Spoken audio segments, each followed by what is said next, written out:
오늘 부활 후 네 번째 주일 어린이 주일인데요.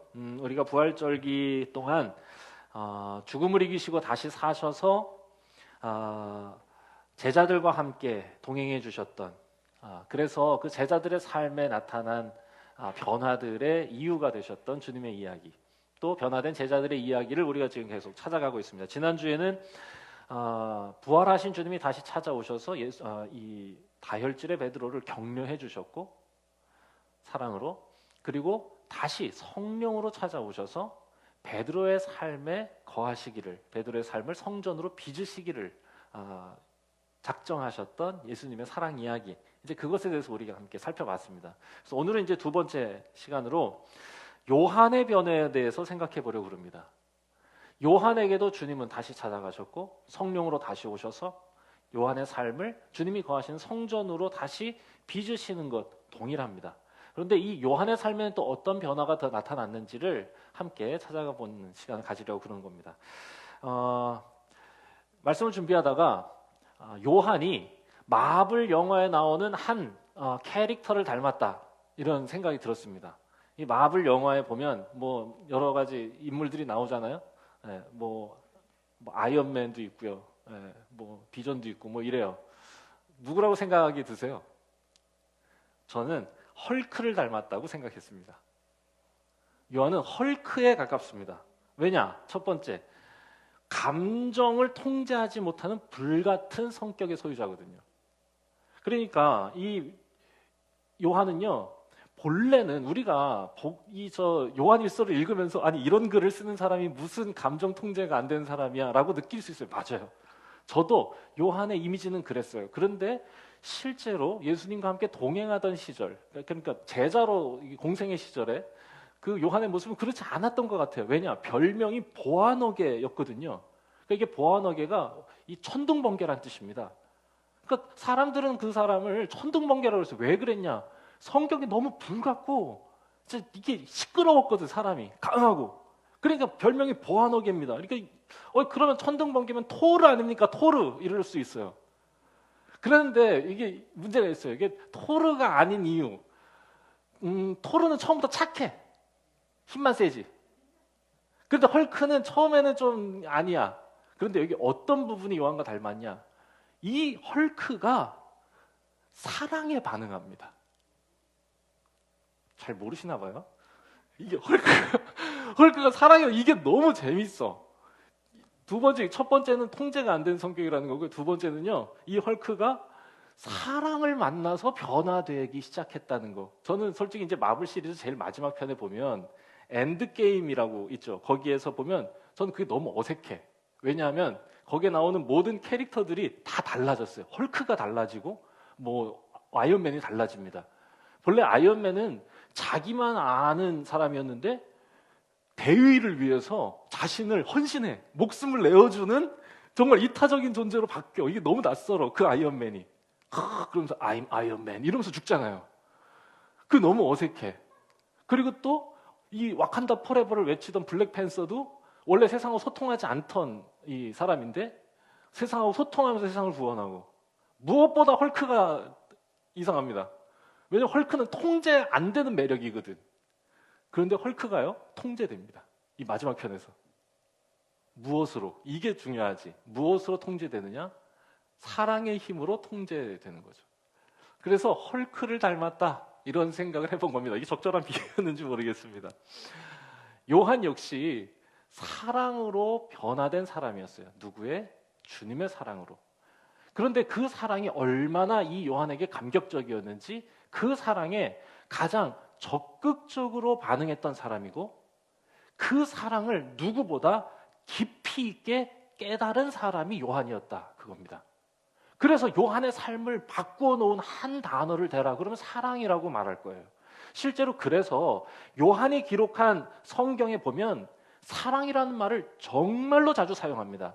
신약 성경 전체에서 아가페라는 단어는 총 290번이 사용되거든요. 전체, 그러니까 27권에서 290번이니까 권당 평균 11번 사용된 거예요. 그런데요, 이 290회 중에 무려 86회가 요한이 기록한 책에 다 기록된 겁니다. 그러니까 요한이 기록한 책은 그렇게 많지도 않아. 복음서하고 요한 1, 2, 3 다 합쳐봐야 총 28장밖에 안 되는데 이 안에서 86회, 무엇보다 요한 1서 단 5장밖에 안 돼. 요한 1서는 그 중에서 31번을 사용했고, 무엇보다 오늘 우리가 읽은 이 본문에서 가장 밀도가 높은 사랑 본문이라고 할 수 있는데요, 단 6절에서 15번 사용합니다. 그래서 오늘 이 본문을 읽은 거예요. 사랑에 반응한, 사랑을 전하고 싶은, 그 사랑이 나를 어떻게 바꾸었는지를 꼭 얘기해주고 싶은 거. 주님의 그 사랑이 미숙하고 어리광부리고 떼쓰던 나를 성숙하고 겸손하고 인내하는 나로 바꾸어 주셨다는 걸 그만큼 저는 말하고 싶었던 것이다. 이렇게 느꼈습니다. 주님의 사랑이 저와 여러분들에게 임하면 주님은 요한에게도 그랬던 것처럼 우리의 삶도 미숙함에서 성숙함으로 바꾸어 주실 거예요. 저는 그것이 구원의 역사라고 또한 믿습니다. 구원의 현상이고 결과라고 또한 바랍니다. 성숙하게 가는 거예요. 예수 그리스도의 온전한 분량까지 간다고 하는 거, 성숙의 자리까지 나아가게 한다는 뜻입니다. 자, 그렇다면 주님의 사랑이 어떻게 이 요한, 이 어리광 부리던 요한을 성숙한 사람으로 바꾸어 놓았는지 제가 3가지 관점에서 오늘 바라보았습니다. 첫 번째, 주님의 사랑이 어떻게 요한을 성숙하게 했냐? 사랑을 받는 자에서 사랑을 하는 자로 바꾸어 주셨다는 것. 저는 이것이 요한을 통해 바라보는 첫 번째입니다. 요한은요, 굉장히 누구보다 사랑받던 제자였습니다. 예수님께. 그 근거가 있어요. 그러니까 저는 예수님께 사랑받았다고 하는 게 정말 많이 사랑받았는데 그게 요한을 사랑의 사도가 되게 하는 원동력이었던 것 같아. 고기도 먹어본 사람이 먹는다고 사랑도 받아본 사람이 하는 겁니다. 오늘 우리 특별히 어린이 주일인데 우리 자녀들에게 우리의 넉넉한, 우리가 베풀 수 있는 최고의 사랑을 베풀 때 우리 아이들도 그 사랑이 축적되어서 그 사랑의 힘으로 나누어주는 인생 살아가지 않겠나 이런 생각하는 거죠. 실제로 요한도 그랬어요. 성경에 보면요, 요한은요 예수님 곁에서 떠나지 않았던 인물입니다. 항상 제일 어렵기도 했었고 뭔가 이 사랑스러운 면이 있지 않았을까 이런 생각을 해봐요. 근거는 뭐냐? 복음서에서 요한의 이름이 누구보다 압도적으로 많이 기록됩니다. 그리고 베드로 아니에요? 이렇게 얘기할 수 있는데요. 아닙니다. 베드로는 총 107회 언급되고요. 요한은요. 상대가 안 돼. 126회 기록됩니다. 뭐 다른 제자들은 말할 것도 없죠. 그러니까 항상 예수님 곁에 있었다는 겁니다. 가장 거론이 많이 됐어요. 얼마나 예수님께 사랑을 많이 받았는지 십자가 지시기 전날 밤에 너희 중에 나를 팔자가 있다 뭐 이런 얘기를 딱 하신 바로 그 다음이에요. 분위기가 그게 아닌데 요한은요 그 순간에 예수님의 품에 안겨 있었다고 기록합니다. 그리고 예수님의 품에 안긴 유일한 제자. 야, 뭐 그 분위기가 그게 아닌데도 품에 안기는 거죠. 얼마나 사랑받았으면. 하도 이렇게 사랑을 받아서 그런지 약간 하고 싶은 대로 하는 면도 있는 것 같고, 그리고 마음에 안 들면 엄마까지 불러오는. 네.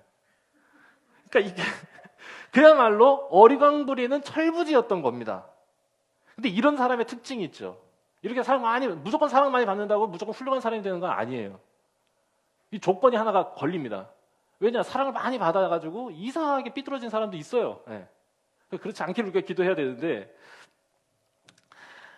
사랑을 받고 있는지를 몰라, 자기가. 그런데 이 요한은요, 오늘 우리 말씀을 보면 자신이 얼마나 사랑받고 있는지를 깨달아요. 그럼 언제 이렇게 깨닫게 되느냐? 저는요, 자신이 누군가를 사랑하기 시작하면서부터 달라졌다. 내가 얼마나 사랑받는지를 이 요한이 언제 깨달았을까? 찾을 수 있는 방법은 없겠죠. 자신이 그렇게 고백하진 않으니까. 적어도 오늘 말씀을 보면 사랑하기 시작하면서부터 알게 된 것 같아요. 부활하신 주님을 만났을 때 따르고 싶었던 거죠. 자신에게 직접 너 나를 사랑하냐고 물어보진 않으셨지만 베드로에게 너 나 사랑하냐고 물어보시던 그 장면을 뒤에서 이렇게 지켜보면서 나 같으면 용서할 수 없을 것 같은 베드로를 주님이 용서하시는 모습을 보면서, 나 같은 철부지도 그렇게 품에 안아주시던 그 예수님을 생각하면서 나도 따르고 싶다. 나도. 이런 마음이 들지 않았을까. 그리고 그 요한이 사랑받고 싶어하던 어린 마음을 내려놓고 사랑하는 사람이 되겠다고 다짐하고 실천하기 시작했을 때, 그때부터 알게 된 게 있는 거예요. 내가 사랑받고 있다는 거. 여러분, 진짜로요, 우리는요, 누군가를 사랑하기 시작할 때 비로소 내가 얼마나 사랑받는지를 알게 됩니다. 제 아들들을 사랑하기 시작하면서 내가 우리 부모님께 어떻게 사랑받았는지, 성도들을 사랑하기 시작하면서 나를 돌봐주시던 목회자분들이 나를 위해 얼마나 헌신하셨는지, 그리고 그 사랑을 알게 되면 알게 될수록 주님이 나에게 베풀어 주신, 하나님이 그 아들을 보내셔서 나를 사랑하신 그 사랑이 어떤 의미인지가 더 깊이 있게 깨달아지고 그게 느껴지는 거예요. 요한이 꼭 그런 겁니다. 그래서 얘기해주고 싶은 겁니다. 사랑하는 자들아, 우리가 서로 사랑하자. 사랑받는 게 아니라 사랑하는 자마다 하나님께로 나서 하나님을 알게 되더라. 사랑하지 아니하는 자는 하나님을 알지 못하는데, 뭘 알지 못하느냐? 하나님이 사랑이라고 하는 사실을 모르더라. 사랑받아도요, 사랑해보지 않으면 모르는 겁니다. 내가 사랑받고 있는지 몰라요. 그래서 사랑받는지 몰라가지고 허구한 날 힘들어하는 사람이 있어요. 왜 나는 이렇게 사랑받지 못하냐고, 왜 나를 더 사랑해주지 않느냐고. 그런 사람들에게 요한이 이렇게 말해주고 싶은 겁니다. 사랑하지 않아서 그런 거야. 사랑하면서 살아봐. 그러면 지금 아무것도 달라지지 않아도 내가 지금 얼마나 큰 사랑을 받고 있는 상태인지 알게 될 거야. 그러니 사랑하기 위해서 노력해. 그러고 감사해. 라고 얘기하고 싶은 거죠. 왜냐면 자기도 몰랐으니까. 나도 내가 사랑하기 전에는 예수님이 나를 그렇게 사랑해 주신다는 걸 몰랐지. 그러니까 철부지처럼 엄마 데려와가지고 그렇게 막 떼쓰고 그랬죠. 요한이 사랑하기 시작하면서 자신이 사랑받았다는 걸 진짜 깊이 알게 돼서요, 이걸 복음서에다가 자신이 기록한 이 요한복음에 이렇게 소심하게 표현합니다. 자기를 뭐라고 표현하냐? 주님이 사랑하시는 자. 그러니까 요한복음 13장에서도 그 거룩한 밤에 주님 품에 안겨있던 사람을 주님이 사랑하시는 자는 주님의 품에 안겨있더라, 이렇게 기록했거든. 이게 누구야? 나야. 그게 내가 나. 그런데 주님이 사랑하시는 자, 이거는 이 사람의 별명이냐? 아니죠. 아까 별명이 뭐라 그랬어요? 보아너게. 사람들은 다 너를, 그 요한을 보아너게라 불렀는데 자기는 스스로 자기를 누구라? 주님이 사랑하시는 자라고 기록한 거예요. 야, 이게 기가 막히지. 심지어 그 보아너게라는 별명은 예수님이 지어준 겁니다. 예수님이, 그러니까 약간 놀리듯이 하신 것 같아. 너 진짜 보아너게다, 이렇게. 시끄러 너, 이렇게. 그런데도 예수님은 스스로, 주님은 한 번도 나를 미워하신 적 없는 주님이 사랑하셨던 자 요한이야 라고 본인이 기록한 거죠. 솔직히 다른 제자들이 살아있을 때, 그러니까 형들이죠, 막내니까 형들이 살아있을 때는 복음서를 기록 안 해. 그러다가 민망했을 것 같아. 그러다가 다른 사도들이 다 죽고 요한이 가장 끝까지 살아남은 사도거든요. 마지막에, 삶의 마지막 순간에 모든 걸 회상하면서 기록한 게 요한복음입니다. 주님이 나를 그렇게 사랑하셨다고. 그리고 이 요한이 마침내 깨닫게 된 게 있어요. 사랑하면서 내가 얼마나 사랑받았는지 깨달았고, 예수님께, 그리고 그 예수님이 하나님이 우리에게 보여주신 거룩한 사랑이었다고 하는 걸 깨달은 겁니다. 오늘 말씀에 9절 10절, 하나님의 사랑이 우리에게 이렇게 나타난 바 되었으니 하나님이 자기의 독생자를 세상에 보내심은 그로 말미암아 우리를 살리려 하심이라. 사랑은 여기 있으니 우리가 하나님을 사랑한 게 아니요 하나님이 우리를 사랑하사 우리 죄를 속하기 위하여 화목제물로 그 아들을 보내셨습니다. 진짜 깊이 깨닫게 된 게 있는데, 예수 그리스도가 하나님의 사랑이라는 걸 알게 됐다는 거야. 사랑하기 시작하면서. 그러니까 내가 누군가를 사랑하기 시작할 때 내가 누군가의 사랑을 받고 있는다는 걸 깨닫는 것을 넘어서 예수 그리스도의 사랑이 무엇인지를 비로소 알게 된다는 거지. 그러니까 사랑하지 않는 사람은 예수 그리스도의 그 위대한 숭고한 거룩한 사랑이 무엇인지 알지 못한다는 겁니다. 우리도 사랑을 느낄 때 혹은 사랑을 받을 때 사랑을 배울 때가 아니라 사랑을 하게 될 때 하나님의 사랑을 알고 그리스도로 말미암은 구원의 길에 서게 된다고 하는 거 잊지 않았으면 좋겠습니다. 이게 요한의 첫 번째 변화고요. 그렇다면 그가 그 실천한 사랑이라고 하는 게 무엇냐?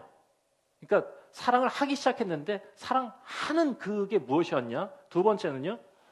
주연을 돋보이게 하는 조연이 되기를 자처하였던 것이다 라고 살펴보았습니다. 이 요한은요 본래 일단 사랑을 많이 받기도 했는데 그래서 그런지 자기가 항상 이렇게 주목받는 거가 익숙했던 것 같고 그거에 굉장히 이렇게 끌렸던 것 같습니다. 그렇죠. 사랑받는 애들은 자기가 주목받지 못하면 굉장히 불안한 모습을 보이기도 하지 않습니까?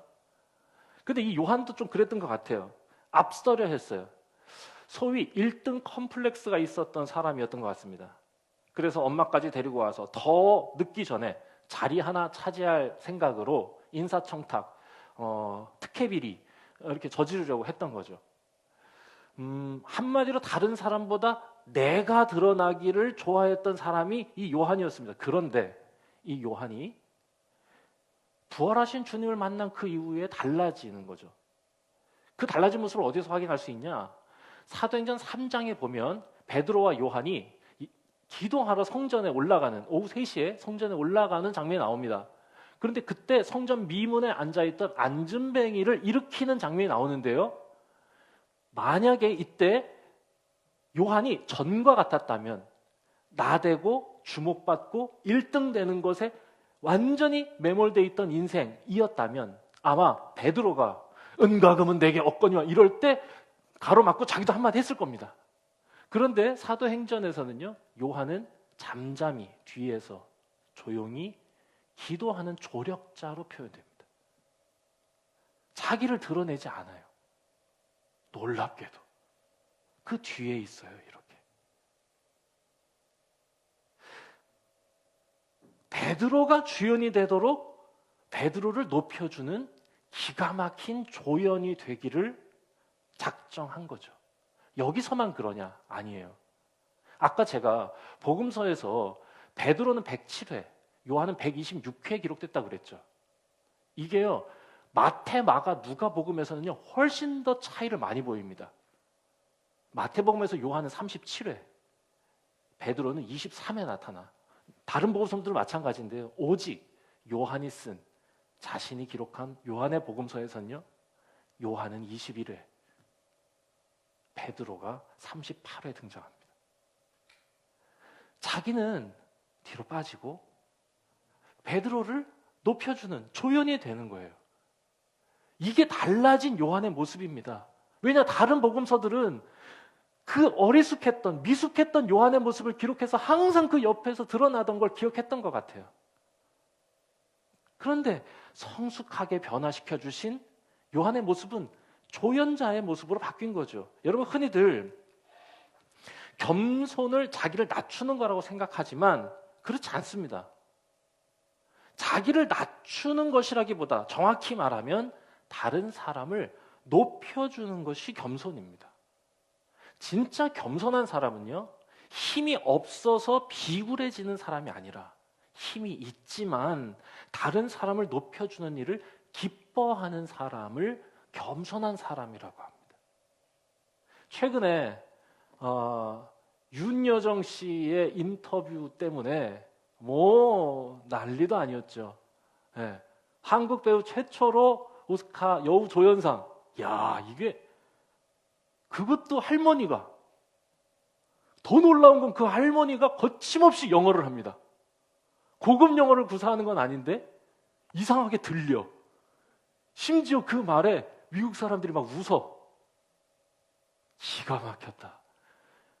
그 영어 실력보다 훨씬 더 놀라운 건 그 영어가 담고 있는 내용. 그것 때문에 이렇게 주목받았잖아요. 온 세계가. 내용이 뭐였냐? 그의 말에는 구석구석 그 위대한 상을 탄 사람의 말이라고는 여겨지지 않는, 오만의 구석이라고는 느껴지지 않는 겸손이 있었기 때문에 그렇습니다. 구석구석 한마디 한마디 오만은 없어요. 당당히 그 상을 수상할 만한 실력을 가진 진짜 베테랑 연기자임에도 불구하고 그의 말에는 온통 다른 사람들에 대한 감사, 다른 사람에 대한 찬사로 채워졌습니다. 그냥 자기는 운이 좋았을 뿐이고 여기에 노미네이트 됐던, 심지어 노미네이트 돼 있지 않던 모든 배우들은 각자의 역할에서 최고의 역할을 맡은 거라고, 잘해내셨다고, 내가 단지 운이 좋았다고. 이야, 여러분, 이걸 겸손이라고 말하는 겁니다. 이걸 겸손이란 말이에요. 그래서 진짜 겸손하려면요, 내가 아름다워야 합니다. 내가 주님 안에서 온전해졌을 때 다른 사람도 높여주는 거거든요. 실력이 있어야 되는 거예요. 실력 없이 되는 거는, 자기를 낮추는 건 비굴이라 하지 겸손이라 하지 않습니다. 요한은요, 힘이 없는 사람이 아니었어요. 요한이 쓴 글을 보면 그렇게 말할 수 있는 사람이 어디 있겠어요? 얼마나 아름답습니까? 헬라 철학의 정수를 담아낼 뿐 아니라 그것을 넘어서서 하나님의 진리를 쓰는 너무도 아름다운 철학자 같아요. 그럼에도 불구하고 베드로를 앞세우는 조연이 되기를, 요한계시록을 보면 하나님이 주시는 환상을 보는 축복을 경험한 사람입니다. 그럼에도 불구하고 베드로를 높여주는, 조연이 되기를 자처하는 거예요.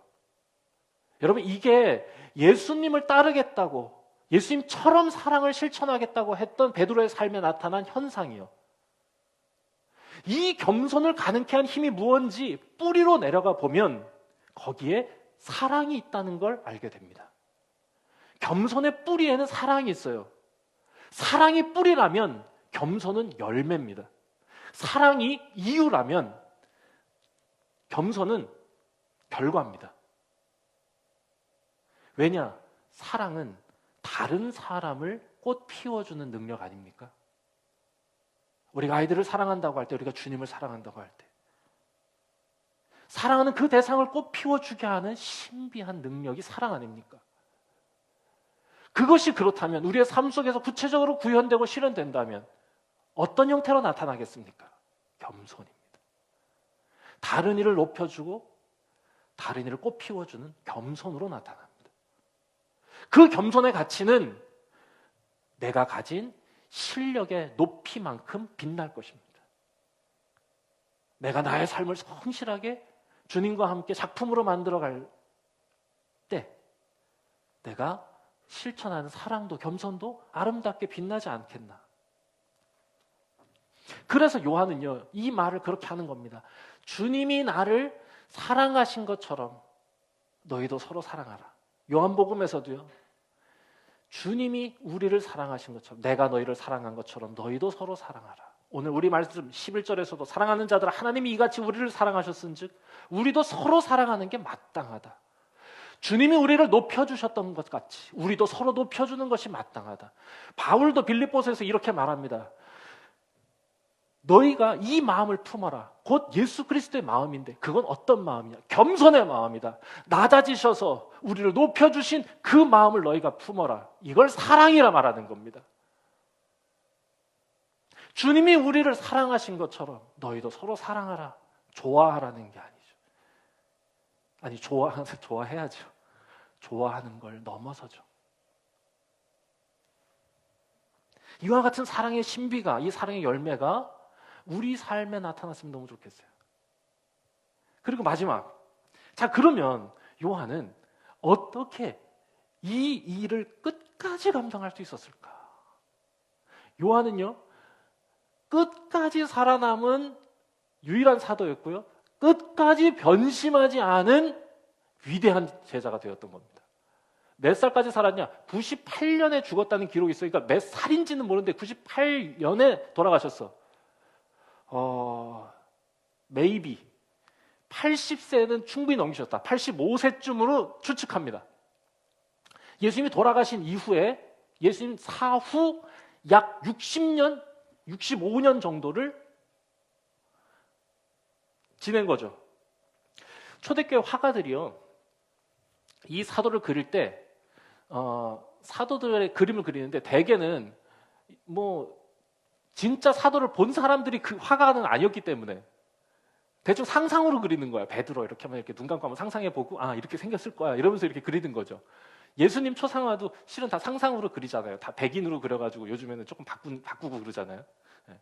그래 다 상상으로 그리니까 얼굴만 봐서는 이 사람이 이게 베드로인지 야고보인지 가룟 유다인지 몰라. 그래가지고요 화가들 사이에 서로 약속을 했습니다. 뭐라고 약속했냐?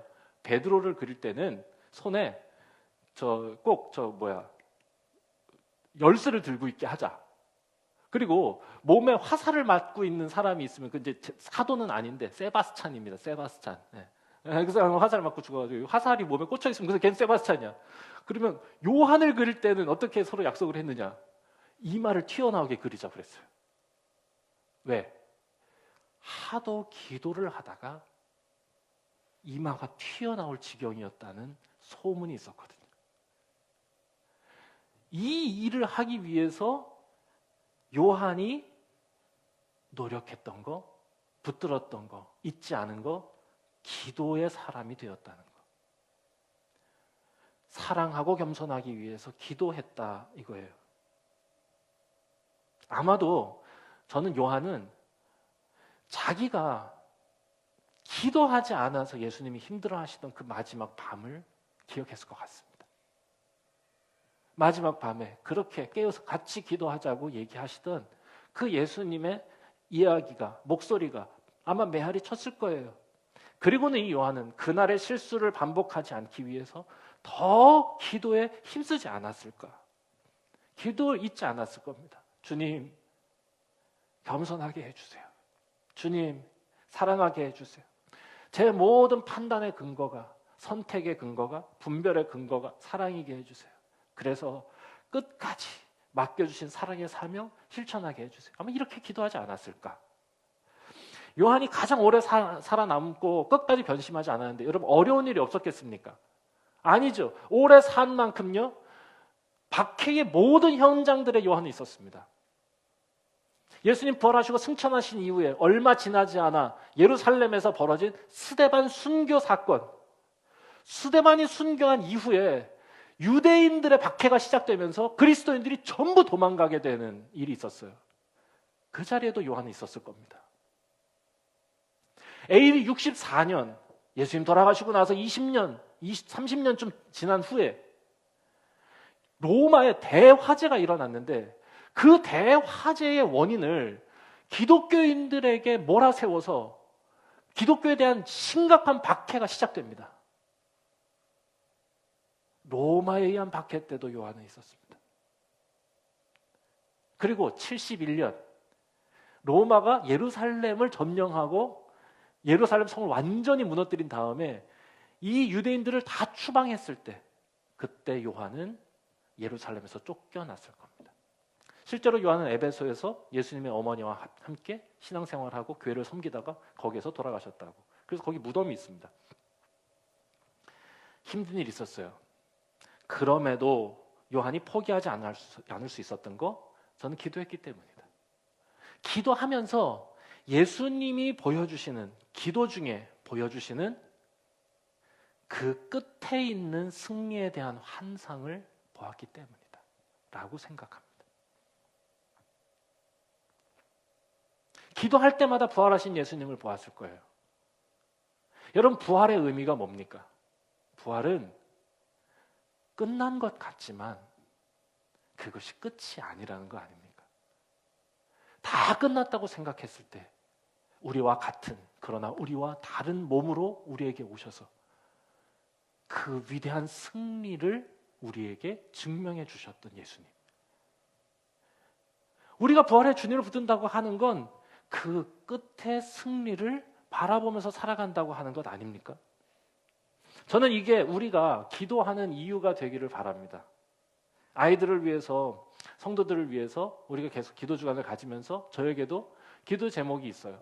그게 뭐냐면 하나님, 우리 아이들이 그리고 우리 성도들이 보람 있는 삶을 살아가게 해주세요. 이게 제 요즘 기도 제목입니다.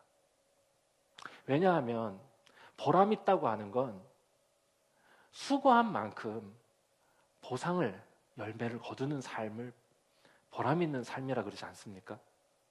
그것이 뭐 물질적이든 혹은 그게 관계적이건 그게 정서적이건 우리가 그것을 돌려받는 삶을 살아가는 걸 그걸 우리를 참 보람 있어 이렇게 말하잖아요. 우리 아이들이 보람 있는 삶 살게 해주세요.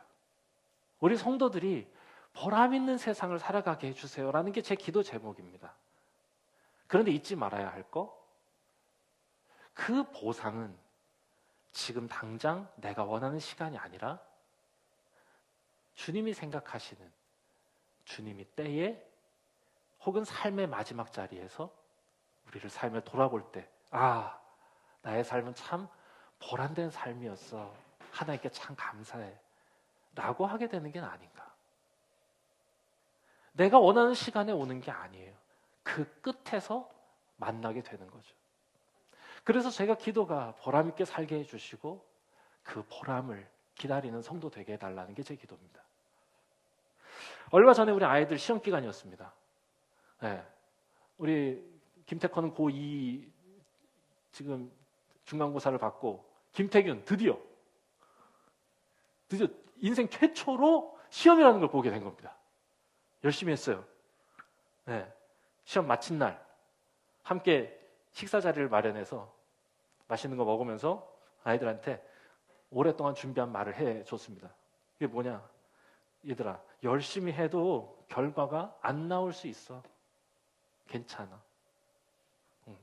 결과는 끝에 가야 알 수 있는 거야. 조급하게 단정지어서 너 자신에게 이 상황에 실망하지 말고 주어진 과제를 성실하게 수행하다 보면 지금처럼 애쓰면서 살아가는 태도를 잃지만 않으면 열매는 그 끝에서 맺히는 거야. 아빠 노릇을 했다 이런 생각이 들었습니다. 드디어 제가 신앙도 마찬가지입니다. 기도의 결과, 선행의 결과, 헌신의 결과가 내가 원하는 순간에 나타나는 게 아니죠.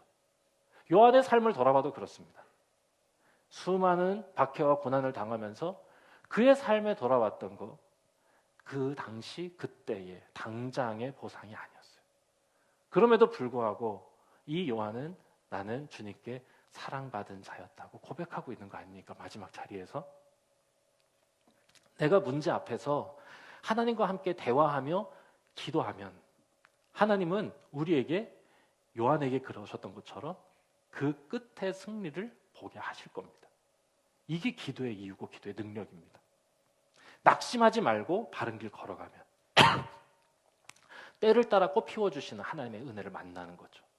갈라디아서 6장 9절 우리가 선을 행하되 낙심하지 말지니 포기하지 아니하면 때가 이름에 거두리라. 예수님처럼 사랑하고 겸손하기 위해서 기도하는 우리가 되었으면 좋겠습니다. 오늘 말씀 정리하겠습니다. 오늘은 3가지 단어를 생각했어요. 미숙한 요한을 성숙한 하나님의 사람으로 바꾸어 주신 이 은혜. 3단어, 사랑, 겸손, 기도. 이 3단어가 요한의 삶뿐만 아니라 저와 여러분들의 삶에 떠나지 않기를, 그리고 그 축복 속에서 우리 함께 살아가기를 주의 이름으로 축복합니다. 기도하겠습니다.